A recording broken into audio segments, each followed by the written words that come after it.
തൃപ്രയാറിൽ ജിംനേഷ്യത്തിന്റെയും beauty സലൂണിന്റെയും മറവിൽ ലഹരി വിൽപ്പന. 2.270 കിലോഗ്രാം ഹാഷിഷ് ഓയിലുമായി യുവതി പിടിയിൽ.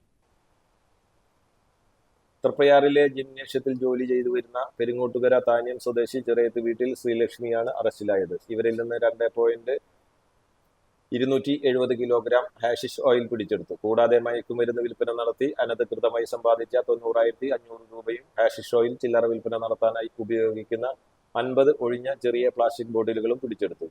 കരയാമുട്ടം സൊസൈറ്റിക്ക് സമീപമുള്ള വാടക വീട്ടിൽ വെച്ചാണ് തൃശൂർ റൂറൽ ജില്ലാ പോലീസ് മേധാവിയുടെ നേതൃത്വത്തിലുള്ള ഡാൻസ് സ്ക്വാഡും വലപ്പാട് പോലീസും ചേർന്ന് പ്രതിയെ പിടികൂടിയത്. യുവതിക്ക് മയക്കുമരുന്ന് എത്തിച്ചു നൽകിയയാളെ കുറിച്ചുള്ള നിർണായക വിവരം ലഭിച്ചിട്ടുണ്ട്. സംഭവത്തിൽ കൂടുതൽ പേർക്ക് പങ്കുണ്ടോ എന്നും അന്വേഷിച്ചു വരുന്നു. തൃശൂർ ജില്ലാ പോലീസ് മേധാവി ബി കൃഷ്ണകുമാറിന്റെ നേതൃത്വത്തിൽ narcotic cell DYSP Abdul Salam, Vadanappally ASHO Mathew, Valapad SI Ebin, DANSAF SI മാരായ CR Pradeep, Shine, AS A Liju, ഇയാനി, ASCPO ബിജു, CPO മാരായ നിശാന്ത്, സുർജിത്ത്, സാഗർ, വലപ്പാട് സ്റ്റേഷനിലെ SI ഉണ്ണി, സിയാദ്, സൈനുദ്ദീൻ, CPO ശാലീന എന്നിവരടങ്ങുന്ന സംഘമാണ് പ്രതിയെ പിടികൂടിയത്.